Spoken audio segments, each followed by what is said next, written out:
Evangelho de Lucas, Evangelho segundo Lucas, capítulo 8. Evangelho segundo Lucas, capítulo 8. Eu vou ler o versículo 40 em diante. Quando Jesus voltou, uma multidão recebeu com alegria, pois todos o esperavam. Então um homem chamado Jairo, dirigente da sinagoga, veio e prostrou-se aos pés de Jesus, implorando-lhe que fosse à sua casa, porque sua única filha de cerca de 12 anos estava à morte. Estando Jesus a caminho, a multidão o comprimia. Estava ali certa mulher que havia 12 anos vinha sofrendo de hemorragia e gastara tudo o que tinha com médicos, mas ninguém pudera curá-la. Ela chegou por trás dele, tocou na borda de seu manto e imediatamente cessou sua hemorragia. Quem tocou em mim? Perguntou Jesus. Como se todos negassem, Pedro disse: Mestre, a multidão se aglomera e te comprime. Mas Jesus disse: alguém tocou em mim. Eu sei que de mim saiu poder. Eu sei que de mim saiu virtude. Então a mulher, vendo que não conseguiria passar despercebida, veio tremendo e prostrou-se aos seus pés. Na presença de todo o povo, contou porque tinha tocado nele e como fora instantaneamente curada. Então ele disse: Filha, a sua fé a curou. Vá em paz. A sua fé a curou. Vá em paz. Obrigado, Senhor, pela sua palavra. Fala conosco mais uma vez, em nome de Jesus. Amém. Desde domingo à noite passada, eu estou falando sobre discípulos de Jesus, sobre sermos discípulos de Jesus e o que isso significa num Brasil evangélico que vivemos hoje, um Brasil que caminha para ser de grande maioria evangélica, o que isso significa. E nós falamos algumas coisas no domingo à noite passado, eu falei alguma coisa hoje, domingo de manhã, estou agora na terceira parte que eu acredito ser importante. De domingo à noite passado eu falei sobre a importância de nos discernirmos dentro da multidão de que segue a Jesus. Na multidão dos seguidores de Jesus há muitos que dizem que creem, uns que estão interessados estão curiosos, outros que estão necessitados e que precisam de alguma coisa, mas na multidão também tem os discípulos, e os discípulos estão lá.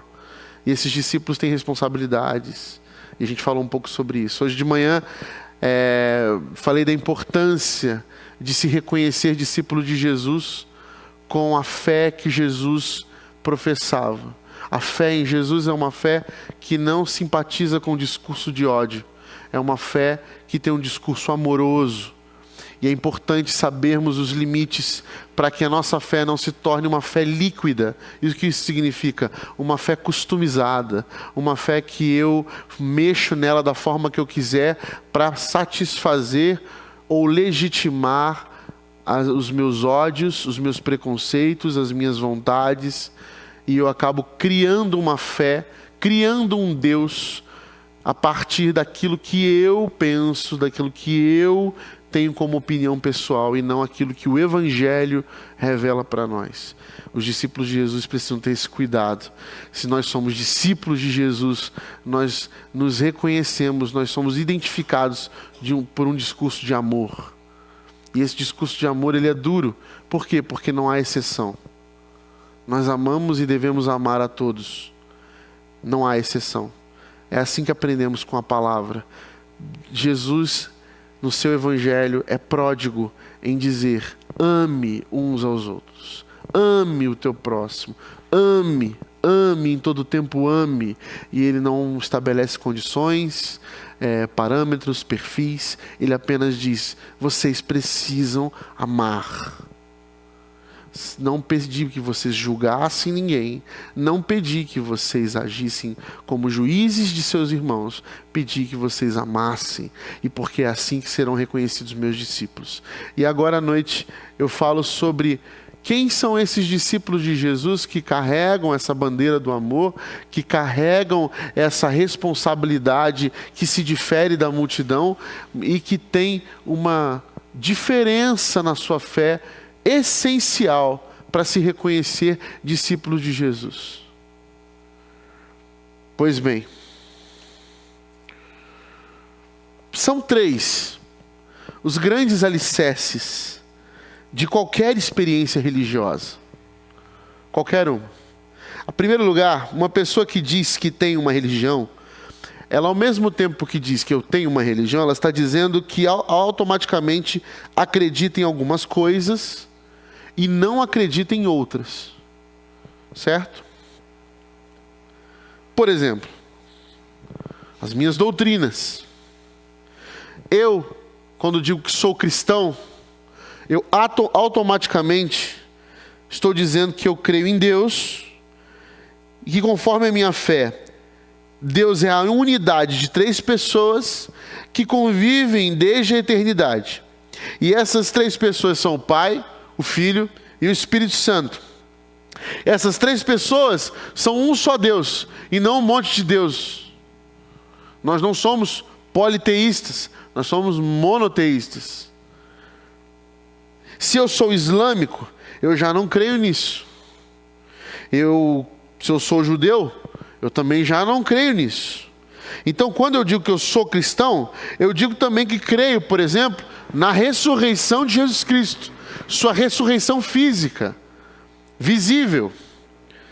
Quando eu digo que sou cristão, digo também que creio na vida que não acaba no túmulo. Creio na vida após a morte. Não creio que nesse negócio de pluralidade de mundos habitados. Eu não creio nesse negócio de sucessão de encarnações. Eu sou cristão, eu creio na ressurreição, então isso faz parte do meu código de doutrinas, certo? Há outros que vão crer em outras doutrinas, mas se eu estou dizendo eu sou cristão, eu automaticamente estou dizendo algumas coisas, e eu dei o exemplo de algumas delas, certo? Qualquer religião vai ter isso, por exemplo, como esse alicerce. Em segundo lugar, quando eu digo que eu tenho uma religião, eu também estou dizendo que participo de alguns rituais, de alguns cerimoniais que são próprios da minha religião, seja ela qual for. Estão de acordo? Concordo? Se eu digo que eu tenho uma religião, eu provavelmente estou dizendo que eu vou participar de alguns cerimoniais, ter alguns rituais que são parte comum da minha fé. Então, por exemplo, há um texto muito interessante escrito por um antropólogo Rubens Amorese, que se chama A Celebração do Evangelho. Ele diz que a religião tem gestos, ritos, rituais e artefatos. Então ele diz que, por exemplo, a oração ela é feita por 4 gestos. É um exemplo, tá? Eu falo assim para vocês: irmão, vamos orar. Aí você faz o quê? Você baixa a cabeça, fecha os olhos. 2 gestos, né? Aí, se eu falo assim, irmãos, vamos orar. Você baixa a cabeça, fecha os olhos, bota a mão assim. São 3 gestos.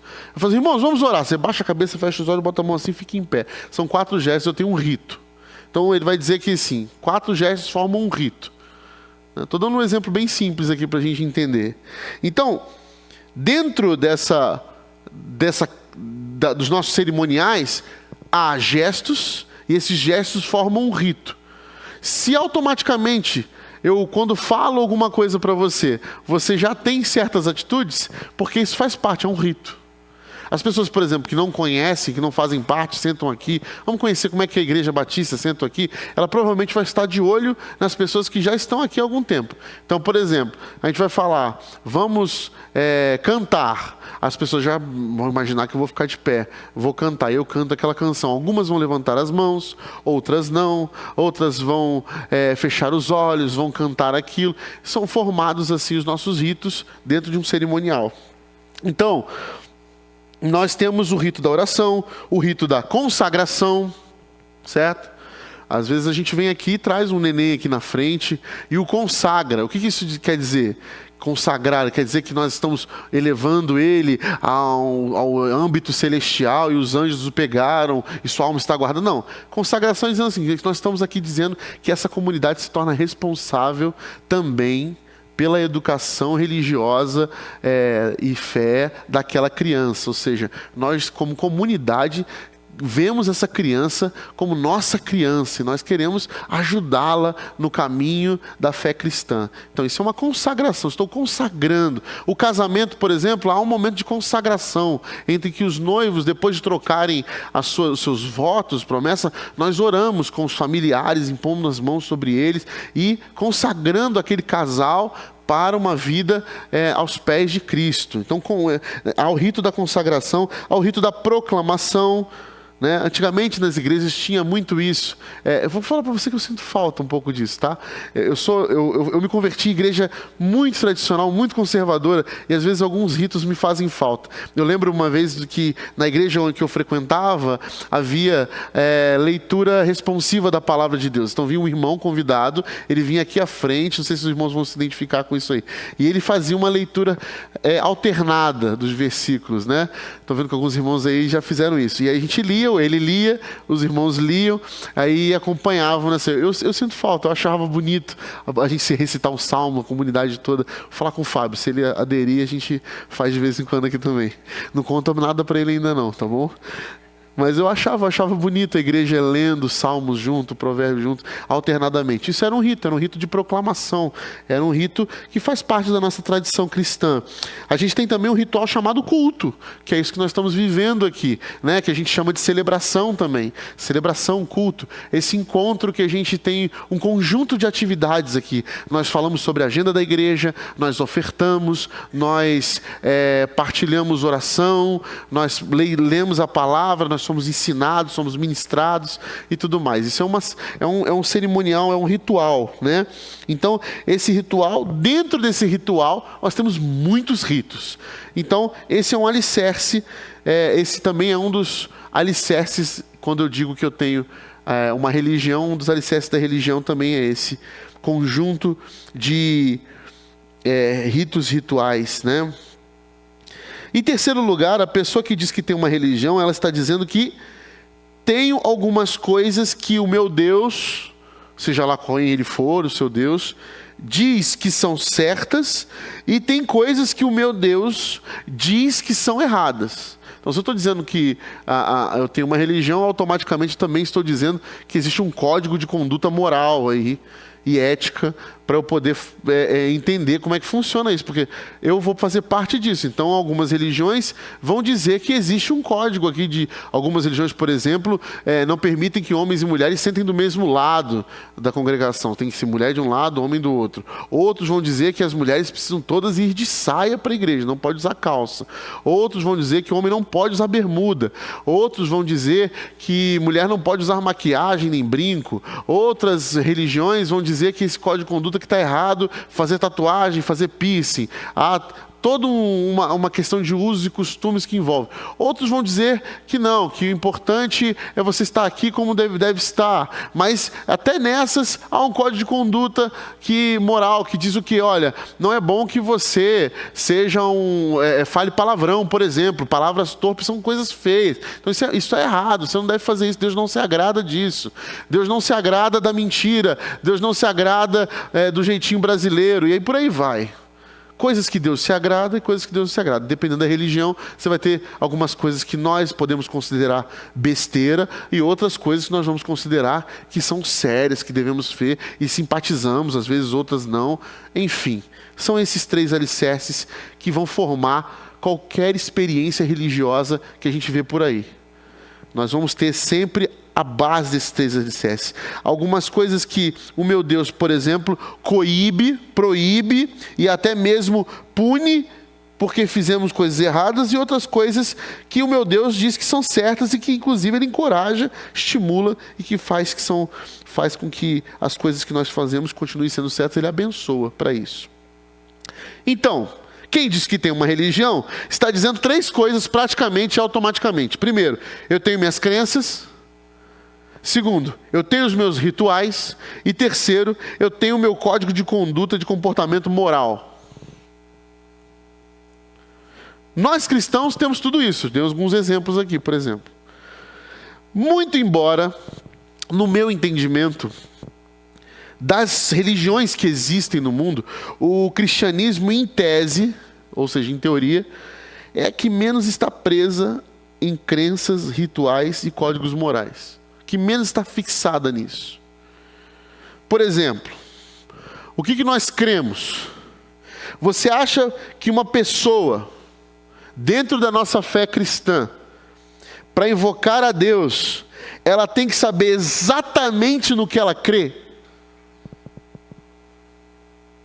Sim ou não? Uma pessoa dentro da fé cristã, vou fazer a pergunta de novo. Você acha, meu irmão, minha irmã, que para ela invocar a Deus, ela precisa saber exatamente no que ela crê?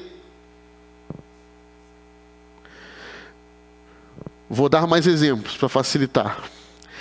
Essa pessoa que quer invocar a Deus, por exemplo, ela precisa saber se ela é calvinista ou se ela é arminiana. Está ficando claro agora, né? Por exemplo, ela tem que saber explicar a diferença entre salvação, redenção, santificação, justificação, glorificação. Está ficando difícil, né? Tudo isso é fé cristã, tá, irmãos? Fé cristã, teologia bíblica. Essa pessoa que quer invocar a Deus, ela tem que saber, por exemplo, se ela é pré-milenista, pós-milenista, amilenista. Está piorando, né? Imagina ter que saber isso tudo para invocar a Deus. Ela tem que saber, por exemplo, se ela é pós-milenista, pré-tribulacionista, ou se ela é pós-milenista, pré-tribulacionista ou pós-tribulacionista. Porque ela também pode ser pré-milenista, pós-tribulacionista, mas ela também pode ser pós-milenista, pré-tribulacionista, mas ela pode ser só amilenista. E se ela conseguir decidir se ela é pré-milenista, pós-milenista ou amilenista, alguém ainda pode perguntar para ela e dizer assim: mas você crê na predestinação? E ela está tentando invocar Deus nesse ponto aí. E se ela responder que sim, alguém dirá: mas você é ultralapsariana, supralapsariana ou infralapsariana? Fé cristã. Não deu, né? Aí nesse momento aí, você já não sabe, nessa altura, se a pessoa já sabe se mais de qual religião que ela é ou não. Se ela sabe se isso tudo é religião, que isso tudo está dentro do cristianismo. Tá, dentro do cristianismo. Meu Deus, eu tenho que saber isso tudo, então, para poder invocar a Deus? Preciso? Não. E sobre os nossos ritos e rituais? Aqui nós temos os nossos ritos e o nosso ritual. Mas se a gente fosse, por exemplo, para uma igreja lá na África cristã, sabe, na África Central cristã. Eu estive em algumas igrejas nas regiões da África, que a gente chama de África cristã, em Cabo Verde. E se a gente fosse, por exemplo, lá para dentro de uma igreja numa aldeia, eu tive essa experiência, uma experiência muito, muito legal. Dentro de uma aldeia, uma igreja batista dentro de uma aldeia, uma igreja cristã batista dentro de uma aldeia. Vocês acham que os ritos e rituais deles são exatamente iguais aos nossos aqui? Não, não são, gente. Não são, é um negócio completamente diferente. É impressionante. Vocês, inclusive, podem achar até que é outra coisa quando estiver lá. Mas é um negócio muito interessante. Porque é completamente diferente. O nosso ritual, que chamamos de culto, ele é completamente diferente. Agora, a gente não precisa ir muito longe, não. Não precisa ir muito longe. A gente pode ir para outros lugares. Com outras igrejas cristãs, celebrando o culto no domingo, até próximo a nós. Você conhece o Brasil mais aí? Já teve outras experiências cristãs de culto de domingo? Você pode dizer que os cultos são diferentes. Muito diferentes entre si. Certo? Código de conduta moral. Por exemplo, nós aqui temos um código de conduta moral, obviamente. Mas se a gente for na Nazareno Central, aqui do lado, nossa irmã vizinha aqui, ela tem ali alguns códigos de conduta moral bem diferentes do nosso, inclusive. Então a galera que por exemplo, tinha uma igreja Bola de Neve, né? Não, mas na época que eu era seminarista, lá em São Caetano, era vizinha a nossa igreja. Eu não sei, Calel, se na Nazareno é assim. Por isso que eu mudei para Bola de Neve, porque lá eu tinha certeza que era. Lá eu não podia, por exemplo, eu conheci uma menina lá na época, era solteira, eu falei, eu queria namorar com essa menina. Ela falou, você tem que falar com o meu chefe espiritual aqui e tal. Tinha um cara que era... Aí eu tenho que falar com ele, mas é seu pai? Não, é uma pessoa que coordena isso aqui, que foi escolhido e tal. Eles tinham um jeito de namoro assistido por algum membro da igreja que era líder. Não é assim não, Calel? Então tá bom, por isso então mudei certo. Né? Mas é um jeito de código de conduta deles, moral. Era perto da nossa igreja, a igreja cristã, proclamava o nome de Jesus, mas eles tinham um jeito de... Já na outra igreja, a igreja Ceifa, que era de Santo André, por exemplo, lá eles tinham a corte. Tem corte na Nazareno, Calel? Tem. Ó, lá na Nazareno Central tem corte. O que é a corte? Você namora, mas você não pode beijar na boca, você tem que ficar só de boa ali. Então, se é um cara que gosta de beijo na boca no namoro, esquece. Né? Não é, a Nazareno não é o seu lugar. Agora, se você é tranquilão, você quer só namorar para trocar ideia, tudo mais, deixar beijo na boca para depois do casamento também, junto com outras coisas, aí você pode ir na Nazareno, que lá libera, né? Isso, Calel, mais ou menos, né? É um código de conduta moral que eles têm lá e que nós não temos aqui, por exemplo. Né? Ah, mas aqui é bagunça? Não, nós temos o nosso aqui também. Se alguém quiser namorar as filhas do Rubem, por exemplo, vai ter que jantar na casa dele e trocar uma ideia com o cara. Não é não, Rubem? Eu tenho o meu código. Né? Não é assim também, não é várzea. Mas nós cremos de outra forma, é diferente, né?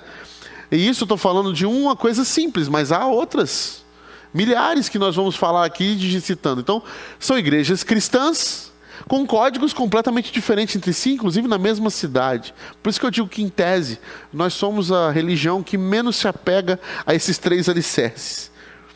Então, você pega que essas igrejas completamente diferentes, que são do nosso Senhor Jesus Cristo, uma no sertão do Brasil, outra no centro de Campinas, outra em Cabo Verde, na África, o que essas igrejas têm em comum? Essas igrejas cristãs, será que elas têm unanimidade de crenças? Creem exatamente nas mesmas coisas? Será que elas têm unanimidade dos ritos e rituais? Tem os mesmos ritos e os mesmos rituais? Será que elas têm unanimidade de código moral? Ou seja, mesma coisa? Então, se eu sou discípulo de Jesus aqui, o discípulo de Jesus lá, será que nós temos essa mesma unanimidade de crença, ritual, código moral? E não somente isso, ao longo do tempo, ao longo da nossa tradição de 2000 anos de fé cristã, as nossas crenças não foram mudando, por exemplo? A Batista mesmo, anos atrás, se você é mais velho, se você é mais batistossauro, mais antigo, da galera mais antiga, é brincadeira o batistossauro. Você sabe, por exemplo, que instrumentos como bateria era proibido. Esse negócio de bateria, de guitarra, esse negócio aí não era de Deus, não. Alguém batizou, elas se converteram, vieram parar aqui. Mas não era. Se for mais atrás ainda na história, o piano, coitado, ele era só de cabaré, de bordel. Está aqui no púlpito, aleluia, ele quase levanta ali a cauda dele para dar um glória a Deus. Fora os nossos costumes de roupa, de jeito de se vestir, o jeito de celebrar, né? A gente aprendeu que muitas coisas que foram amadurecendo na nossa cabeça. Eu mesmo falei que fui convertido numa igreja muito tradicional, e eu lembro que se eu entrasse comendo qualquer coisa no auditório não, templo, eu era quase fulminado, não por Deus, porque para Deus aquilo não era templo, era só um auditório, mas pelo diácono. O diácono estava de olho naquilo que a gente estava fazendo. Estou entrando com a bolacha? Não. Então a gente aprendeu que resistir ao diácono e ele fugirá de vós. Por quê? Porque havia uma compreensão naquela época, e que em alguns lugares ainda há, de que esse espaço aqui é sagrado. Aqui há quase que a Shekinah do Senhor. E nós entendemos que não, isso é um auditório. E o que torna ele sagrado? O nosso encontro de amor e de afeto, o nosso prestar culto, a nossa igreja, os nossos corações aqui derramados na presença de Deus. É isso que torna ele sagrado, não são as cadeiras, não é o púlpito, não é essas... Mudar coisas de lugar no púlpito da igreja era precisava quase que um documento formal, reconhecendo firma de toda a diretoria da igreja, em passar a assembleia, quase que isso. Hoje a gente já foi amadurecendo as compreensões, entendendo que essas coisas não têm valor, são valores estéticos feitos por homens, não tem nada a ver com a palavra, com quem Cristo é, com quem Deus é. E por isso nós fomos nos dividindo também, né?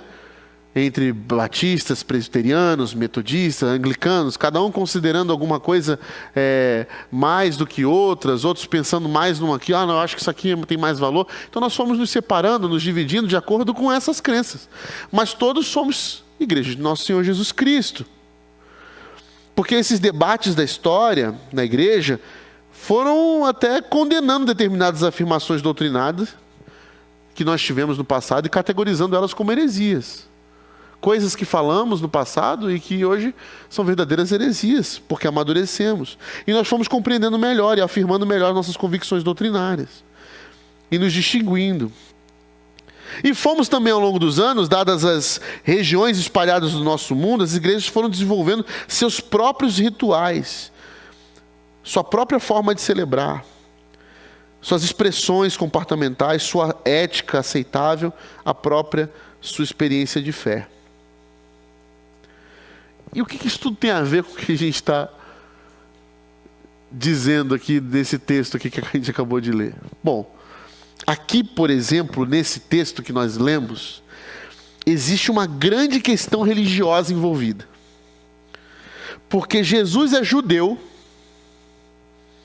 a religião de Jesus era judeu, ele está a caminho de uma sinagoga, que é a igreja dos judeus, vamos dizer assim, sendo seguido por seus discípulos, né, também da tradição judaica, todos eles praticamente judeus, com o chefe de uma sinagoga adiante, o Jairo.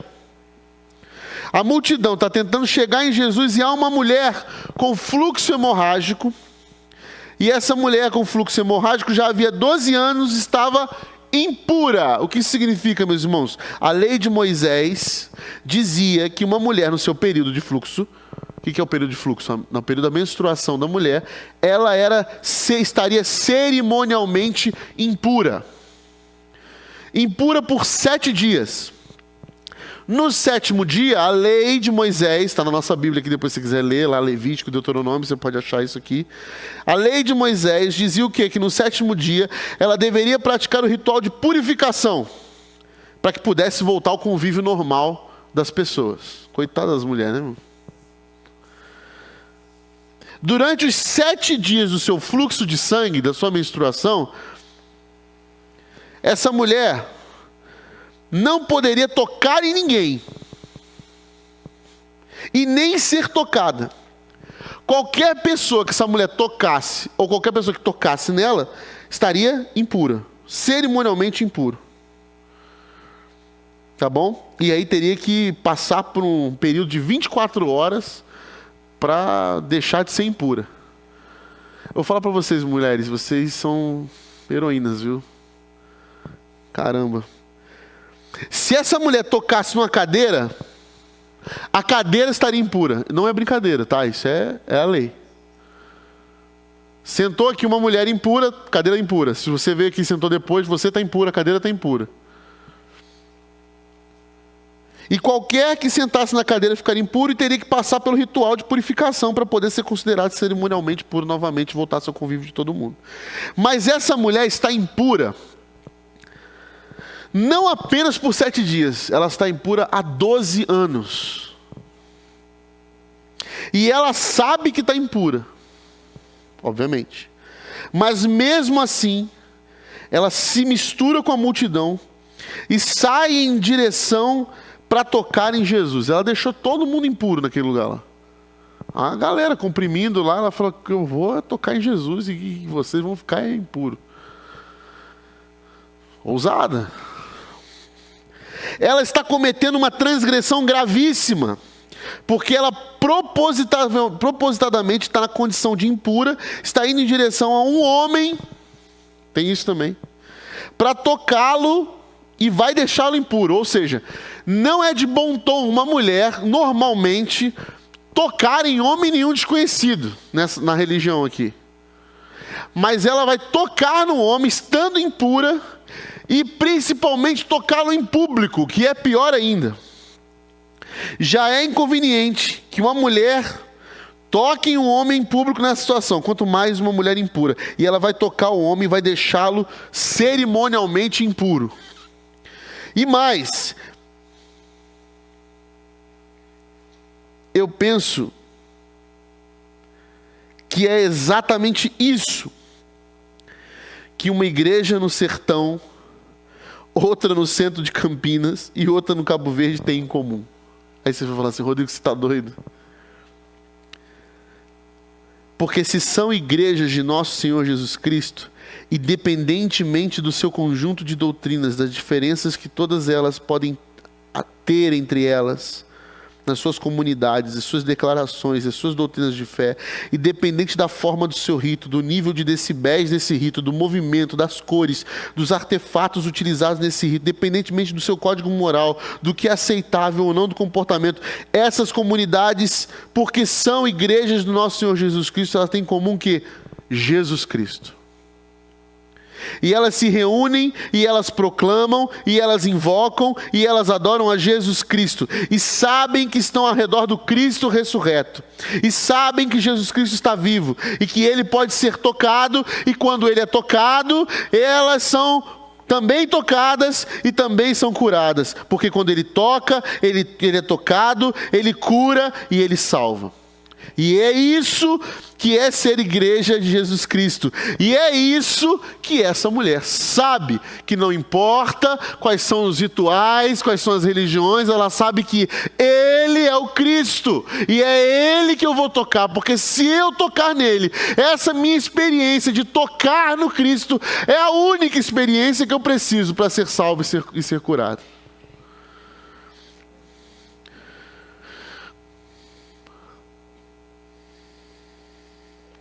É isso que essa mulher sabe.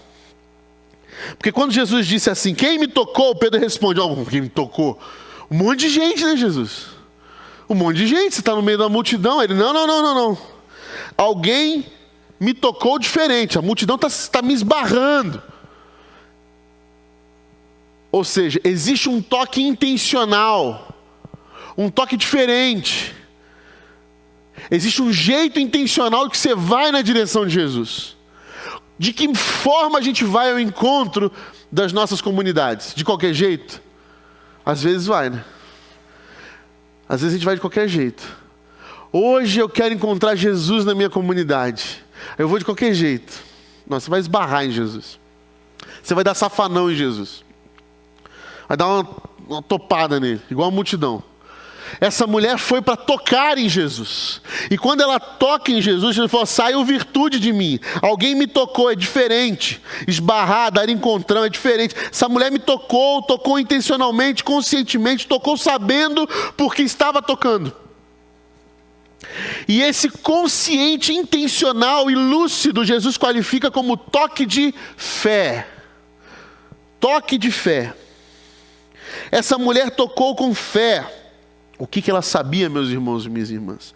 O que essa mulher sabia? Ela sabia algumas coisas. Primeiro, ela sabia que Levíticos capítulo 15 estava dizendo para ela que ela não deveria jamais fazer o que ela estava fazendo, mas ela sabia.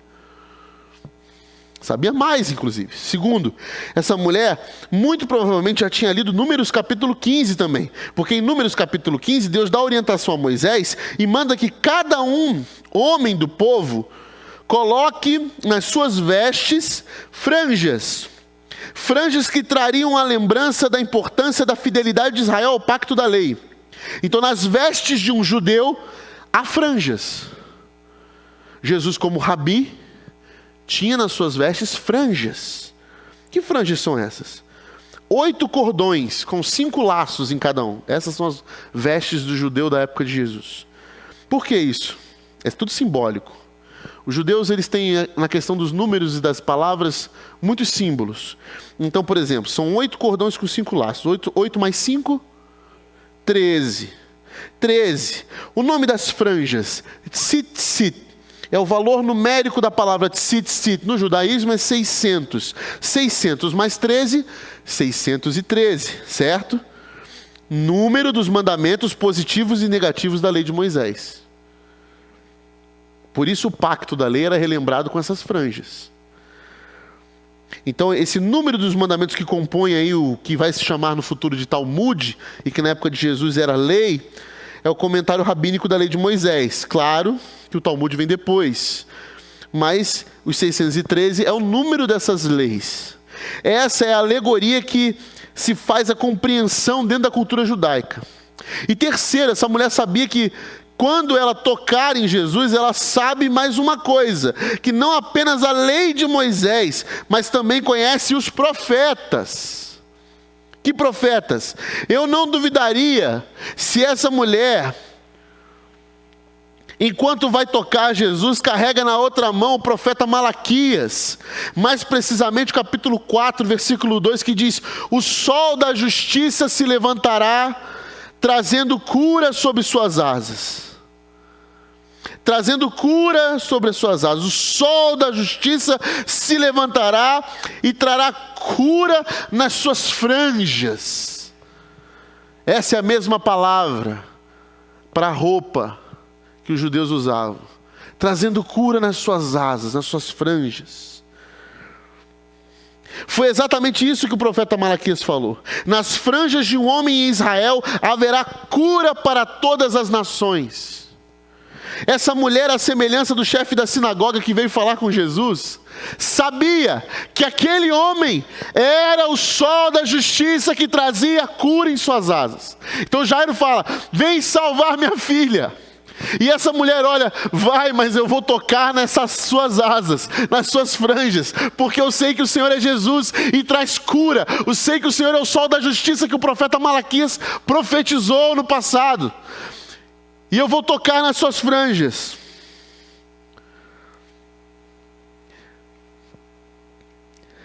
É como se essa mulher está olhando para Jesus Cristo de Nazaré e dizendo: povo, vocês não entenderam, vocês estão dando esbarrão, vocês não estão tendo uma experiência real com Jesus, vocês nos dizem que são discípulos de Jesus, eis aí o sol da justiça que traz cura nas suas asas. Vocês não estão vendo quem está passando no meio de vocês? É o sol da justiça, ele traz cura em suas asas. Ele traz cura sobre suas franjas. Assim como João Batista diz: eis o Cordeiro de Deus que tira o pecado do mundo. Porque essa mulher enxergou, e por isso que Jesus diz: a sua fé te curou, a sua fé te salvou. Que fé! Que fé, meus irmãos! Não apenas a fé de acreditar que Jesus poderia curá-la, mas a fé de identificá-la como aquele que quem falaram a lei e os profetas. Era como essa mulher gritasse: gente, vocês precisam perceber quem é este homem que está diante de vocês. Vocês não estão buscando intencionalmente, conscientemente uma relação com ele. Ele está diante de vocês, ele está aí, e vocês estão esbarrando nele, vocês estão meio que se acotovelando, interessados em outras coisas que ele pode fazer e tal, mas ele é o sol da justiça, e vocês estão olhando para o sol da justiça, e não estão percebendo a grandiosidade que é este homem no meio de nós. A quarta coisa que ela sabe, ela tem uma certeza, é que se ela sendo impura, quando tocar nas vestes de Jesus, não é Jesus que vai ficar impuro, mas ela será purificada. Porque essa é uma grande diferença da transposição do judaísmo para o cristianismo. No judaísmo, quem toca em algo impuro, fica impuro. No cristianismo, aquele que está cheio do caráter de Cristo e do Espírito Santo de Deus, quando toca no impuro, não fica impuro, purifica o impuro. Nós redimimos as coisas, nós banimos o mal, e não o contrário. E o que essa mulher faz é tocar no único ser humano da face da terra que ela poderia tocar.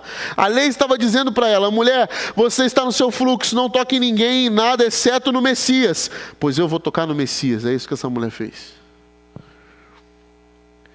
Porque a fé não é acreditar que Deus pode ou não pode, não é acreditar que Jesus pode ou não pode, é crer que Jesus é quem Ele disse que é identificá-lo.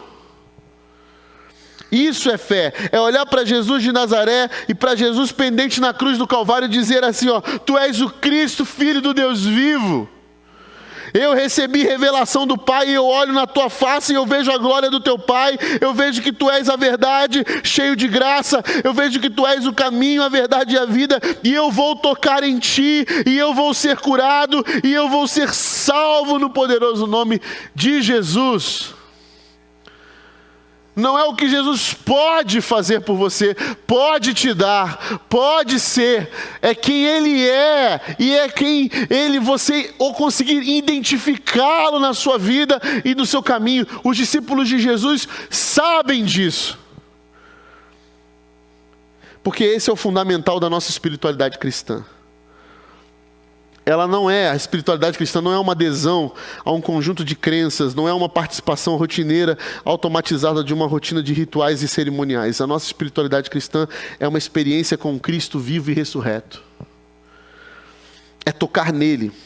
E quando a gente toca nele, ele diz, para que alguém me tocou. Intencionalmente, consciente. Aí a gente diz, fui eu, Senhor. Porque eu sei quem tu és. Eu recebi revelação do teu Pai, por isso eu vim aqui te buscar e te toquei. Eu sei que tu és o Cristo, Filho do Deus vivo. E eu não tenho, meus irmãos, dúvidas de que nos auditórios nossos, dos que se dizem discípulos de Jesus, dos evangélicos hoje do Brasil, estão cheios de pessoas que têm uma confissão doutrinária cristã, participam dos rituais cristãos, têm um comprometimento público razoavelmente aceitável, mas nunca tiveram uma experiência com Cristo vivo e ressurreto. Nunca conseguiram identificá-lo de fato. Apenas vivem de esbarrar, tropeçar, dar encontrão. Nunca tocaram nele, nunca perceberam e nunca receberam a revelação e nunca se entregaram a Jesus dizendo, tu és o Cristo, Filho do Deus vivo. Só uma pessoa que eu devo tocar és tu. Só há um único diante de quem eu devo me ajoelhar és tu. Só há um único digno da minha adoração és tu. Só há um único capaz de me curar e me salvar és tu. E tocar e ser tocado e ser curado e ser salvo. E Jesus olhar nos seus olhos e dizer, a sua fé te curou, meu irmão. Você realmente entendeu o que é ser discípulo de Jesus. É uma experiência, é o que eu chamo de experiência. É uma experiência que implica que sou afetado de alguma maneira. Porque eu posso saber que existe o sol, mas posso ficar intocado numa caverna para sempre e nunca ter uma experiência com o sol. Eu acredito que o sol existe, eu sei que ele está lá fora, mas eu nunca sou tocado pelo sol, eu não me exponho à experiência do sol.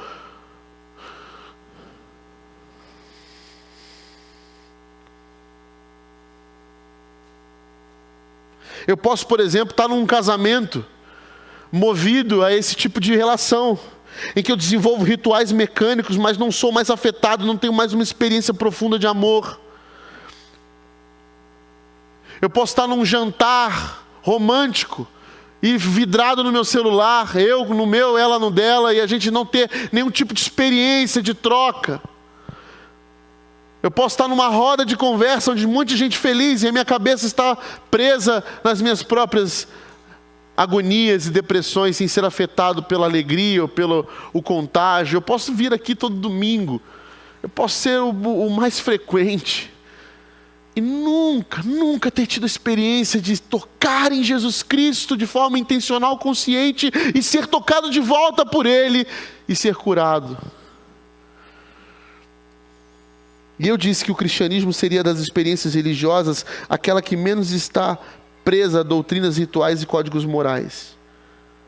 Por que eu disse isso? Porque, por exemplo, diante de uma mulher flagrada em adultério, e todos prontos, os fariseus e doutores da lei oferecem um determinado tratamento. Jesus oferece outro tratamento, embora não concordasse com a conduta moral da mulher adúltera. Diante dos rituais, Jesus relativizou todos eles. A mulher que pergunta para ele, onde devemos adorar? No monte Jerusalém? Jesus disse, no coração, Senhora, em espírito e em verdade. Porque é lá que os verdadeiros adoradores adoram em tudo o que fazem o tempo todo.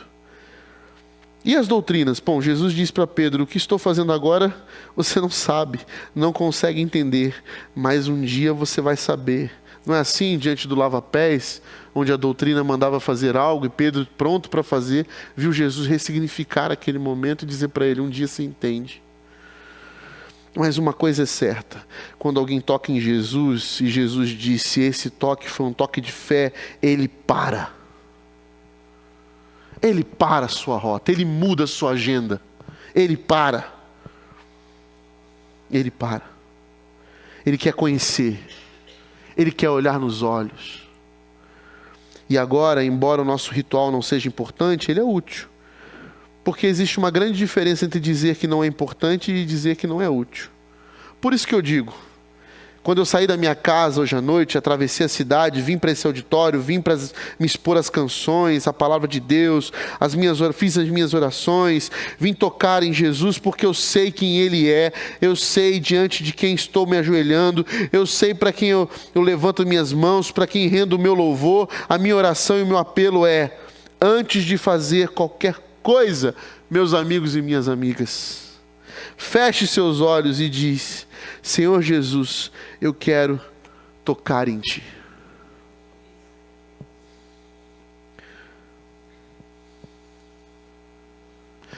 Pelo amor de Deus, o Pai, saiam desse espaço inócuo, inerte, da fé vazia,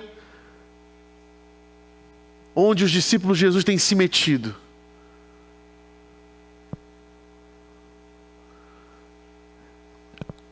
É uma busca consciente, intencional. Antes de tocar no seu filho, na sua filha,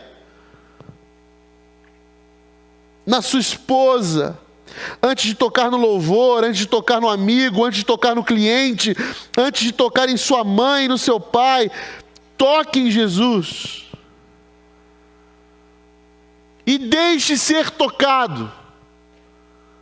Porque é essa a diferença que faz em todos os lugares da face da terra. Não importa a sua religião, não importa de onde que você veio, qual bandeira denominacional você aceitou, o nosso Senhor Jesus Cristo, vivo e ressurreto, está diante de você. E você está dando esbarrão, encontrão, safanão, passando perto, e não tendo uma experiência profunda de toque intencional. Eu não vim aqui para me sentar num banco e ver Jesus passar, o sol da justiça, e não tocar em suas asas. Não. Porque quando eu toco em suas asas, eu sou curado, eu sou salvo de mim mesmo.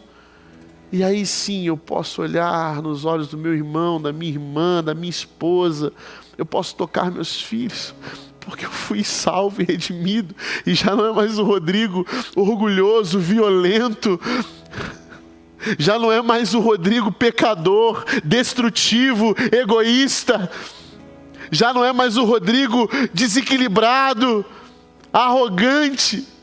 Não, agora é um Rodrigo que foi tocado pelo sol da justiça, e que foi transformado por um Cristo que diz: para tudo. Finalmente nessa multidão aqui, me tocaram, consciente, intencionalmente, eu quero ver, eu quero olhar nos olhos. E de joelhos, nós dizemos: fui eu, Pai.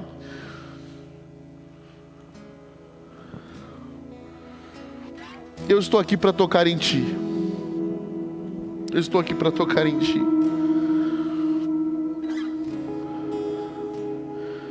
Eu não sei o que sangra em você, e nem sei quanto tempo está sangrando.